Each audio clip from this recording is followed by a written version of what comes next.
So we're pretty much done painting the shop. Last thing to do is paint the big Zero to Awesome logo on the wall, and for that we have world famous international time traveler, Michelangelo. So tell us, Michelangelo, how do you plan to do it? Just like the Sistine Chapel, I'll use the lifte. And lifte is Italian for? Lifte is English for lifte. Stupido. So you're telling me you used a scissor lift to paint the Sistine Chapel? But of course, I'm not the 33 feet tall. No, I didn't think. Stupido, you not do the thinking. And now I go a paint. I don't think that's how you do it. Oh God, he's not wearing underwear.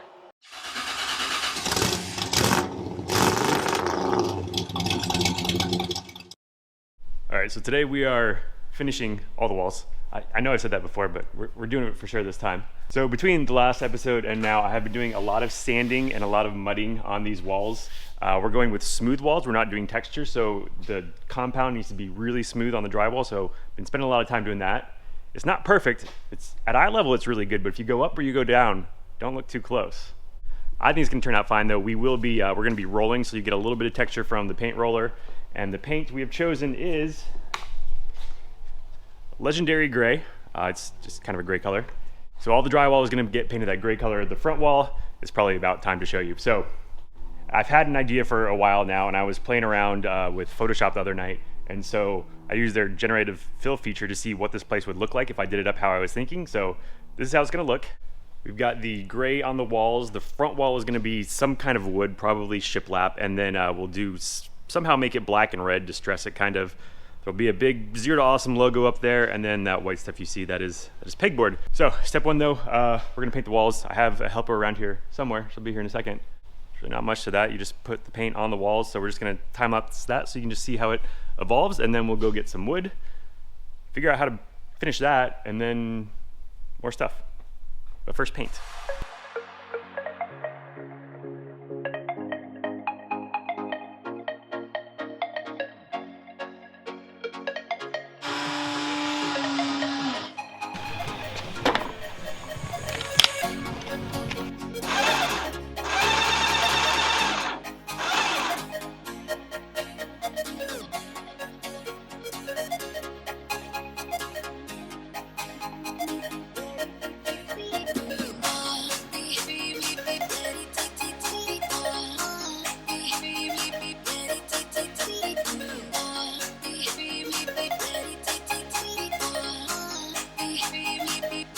She's become one with the scissor lift, and now she won't give it back.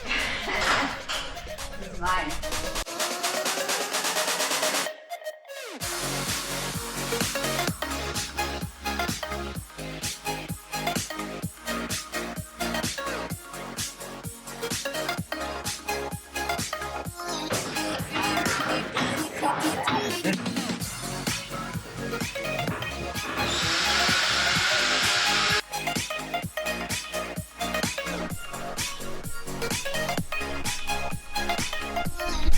So we are done painting, and it came out really good.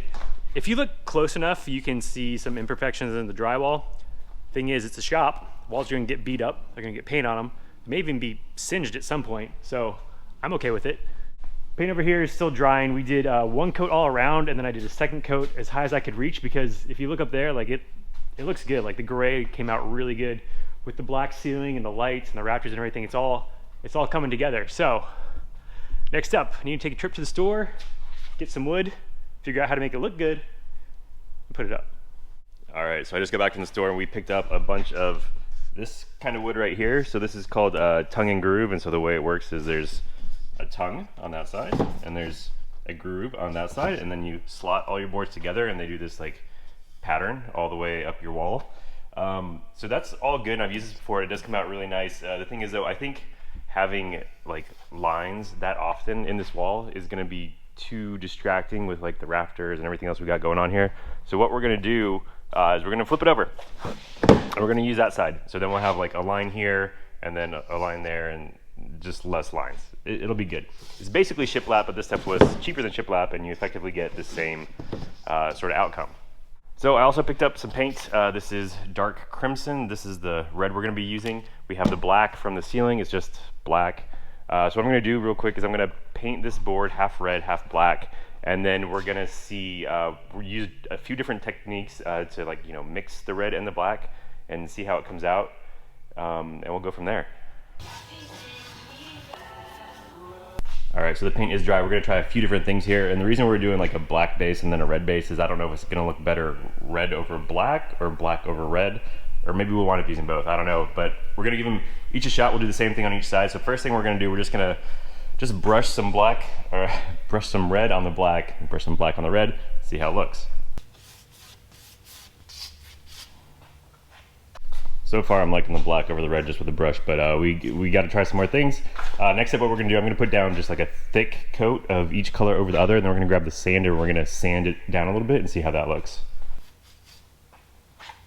And actually, while these are drying, because they need to be dry to sand them, we're gonna try two other techniques. So we're again gonna put on a thick coat of paint, but one we're going to scrape off with the trowel that we use for the drywall, and the other one we're going to rub off with a towel.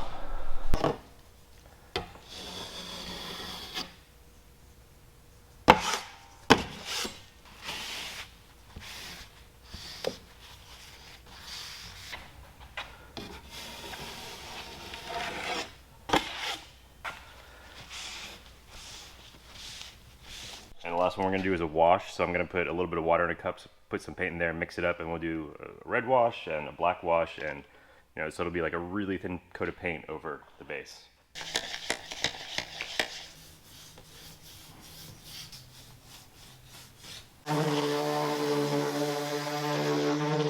All right, so we got a lot of different results here. In general, I think I'm gonna say I like the black over red over the red over black. The red is just like a little bit too bright by itself, I think, and the black kind of tones it down.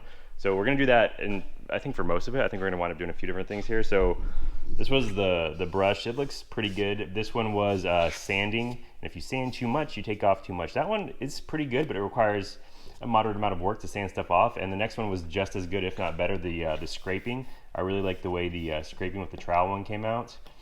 That was rubbing with the towel. That one's not too great. And then this was the black wash. That one didn't really turn out that great either. I thought the red would show through more, so we're not doing that one. I think what we're gonna do is we're gonna do the scraping for the majority of it.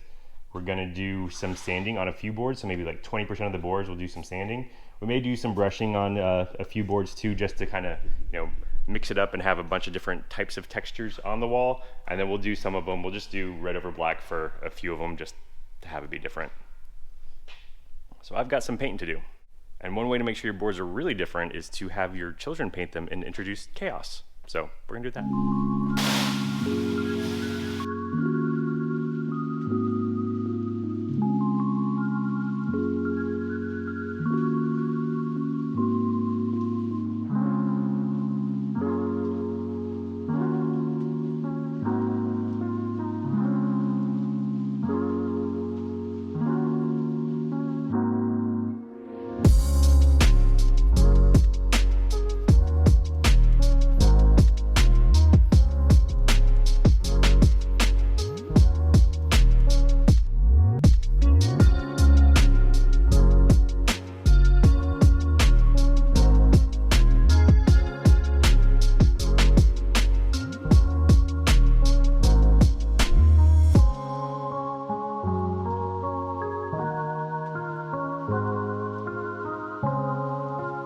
So the boards are all done now. Over here, this is the red with black on top using the scraper thing.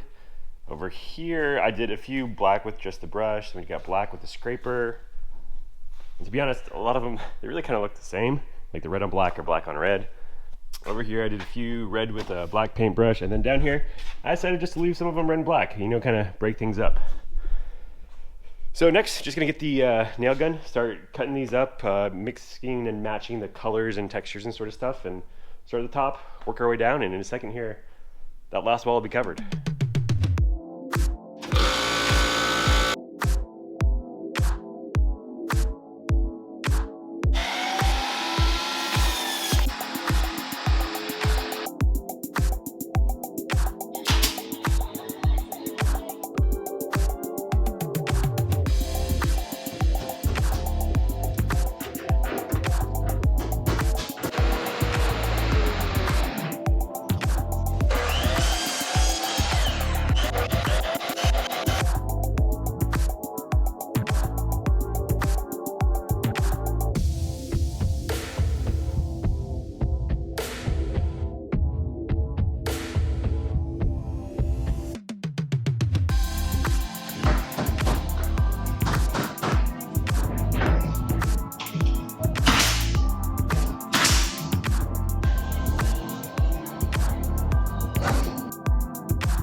wall is looking really good. It's going a little bit slow because I'm cutting and nailing and then coming back down and cutting and nailing and going back up. There's different ways to do this. Like probably the better way is like measure out your wall, make a mark on the floor or like a board or something, and like cut a whole bunch of pieces and then go put them all up.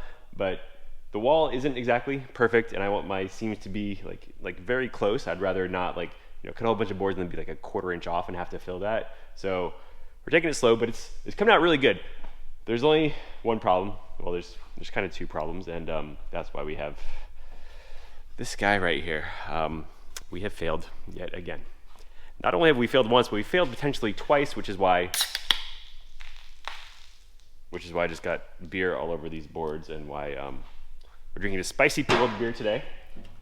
So spicy pickled beer because we failed to properly measure the wall. There's a fix for that though. The problem is the fix requires undoing the wall. So, whole bunch of boards up there. They look really good, but as you can see here, we are quickly running out of boards. So, there's an easy fix for that. I can go to the store, I can get some more boards, I can paint them. That's gonna take a bit of time, and this has already taken a lot of time. So, my wife was out here earlier and she was like, well, since you're gonna put pegboard up here, why don't you just put up the pegboard and do the boards around the pegboard? And I was like, well, I don't want the insulation to like kind of stick through the pegs or you can see it or anything like that. And she's like, what about drywall? You got like a few other sheets of drywall sitting in the garage over there. And I was like, this is why we pay you nothing. So you'll give us good ideas and then maybe hope that we'll pay you something, but we don't pay her anything. All I do is, maybe she gets, I don't know. But anyway, that's what we're gonna do. But anyway, that's what we're gonna do. So she had a good idea. We're gonna put up drywall behind where the pegboard goes, and the pegboard is gonna go approximately from the edge of the breaker box here over to an approximately equal length here. It technically needs to be like right there to be exactly equal, but we're gonna go to the stud. We're gonna go right there. Nobody's gonna notice. So a pegboard is 4 feet tall, and we need to go slightly above our outlet so we have like the same distance all around. Like you don't want a 1/2 inch for this stuff and a 1/4 inch for drywall, plus you have to space the pegboard out. Anyways, so we're gonna start a little bit above that, but that means we went too far. So what I need to do now is I need to take off those last 2 rows from there to there. I need to take off like this bottom edge of that 3rd row there so it's all nice and clean and stuff. So not only do we not have enough boards, but I have to undo the work that I've already done. So that's called failure all around. I'm gonna drink my drink of shame, and we're gonna get to cutting. The good news is it's gonna be interesting because we're gonna be cutting on the wall. It would have been way easier to cut on the ground, but no, we're gonna be cutting on the wall. And if I have all my fingers at the end of this episode, we're gonna consider that a success. There's nothing like cutting on the wall after drinking a pickle beer. So let's get to it. If I forgot to mention, so bad. Like I think I've just become used to them. It's so bad.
So the wall is done.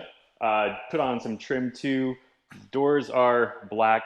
I know I keep saying this door is gonna go away, and it will. It's just to do the other door, I need to do the drywall on the other side, and that's not done yet. So for now, I just painted it black just so it doesn't look out of place. We got some pegboard up here too, spaced it off the wall with some 1x2s. Leaving this all drywall worked out. We had just enough wood.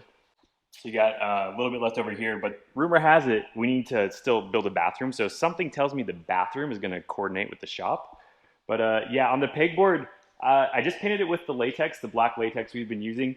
I've never done that before. I don't know how well it will hold up over time, but for now, it seems to be on there pretty well. And so, I mean, we're kind of done except for that one more thing that you probably saw at the beginning in the rendering. So we're gonna do a big logo up top. Now, normally you'd probably use, I don't know, like acrylic or some other easier to paint with paint, but we are going to be using Polar Bear White, just a regular latex paint.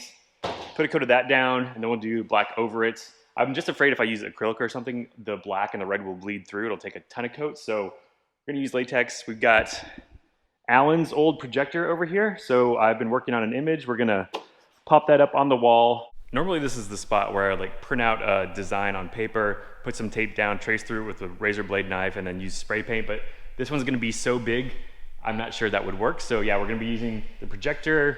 We're gonna just kind of mark it out with markers, freehand it, and hopefully it comes out good. So here we go.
Have it.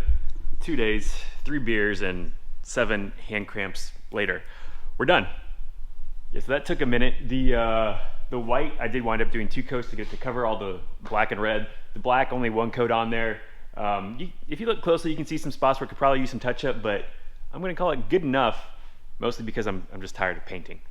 So the shop is done, or the finishing is done. We still need to obviously move in, really, but all the paint and wall work, well, here's one thing. So originally my plan was to do that wall all in black and then distress a little bit so it would kind of match the ceiling. It'd be, you know, like black and brown, and then it'd flow down black and brown like the distress marks. And now that we got the red and the black up there, I'm kind of wondering if the rafters should stay or they should go, as in paint them all black and then they just kind of disappear.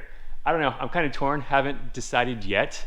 It can still be done. You can just like unscrew the lights, let them hang down a little bit, paint, put them back up. It won't really be too terrible, but I'm not completely made up my mind on that. Let me know in the comments if you think the rafters should stay the way they are or kind of disappear and be black.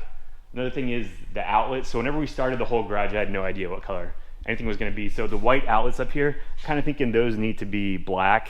The ones on the wall don't bother me so much since it's just the gray, but I think I might at least change those. Someone is at the mailbox. Oh, someone's at the mailbox. So next for the shop, there is still this big blue thing over here sitting on the floor, which that I think I also want to paint. It's blue and nothing in here is blue. So I don't know. I might paint that, I might not. But I was debating as to whether the lift goes up next or we just like move everything in next. The thing is though, to move everything in, the lift kind of needs to be out of the way. So I think the lift goes up next and then we move everything in and then all we can do in here is work. Yeah, so more shop stuff coming soon along with other stuff, I'm sure. So like, subscribe, don't forget all that stuff. And until next time, I'm just gonna go not paint. That's all I'm gonna do is just not paint. See you later. So if y'all remember the Z2A that I sprayed on the wall when I was testing the spray gun for the ceiling, it's decided to stay. It may just be drying slowly, but it doesn't want to go.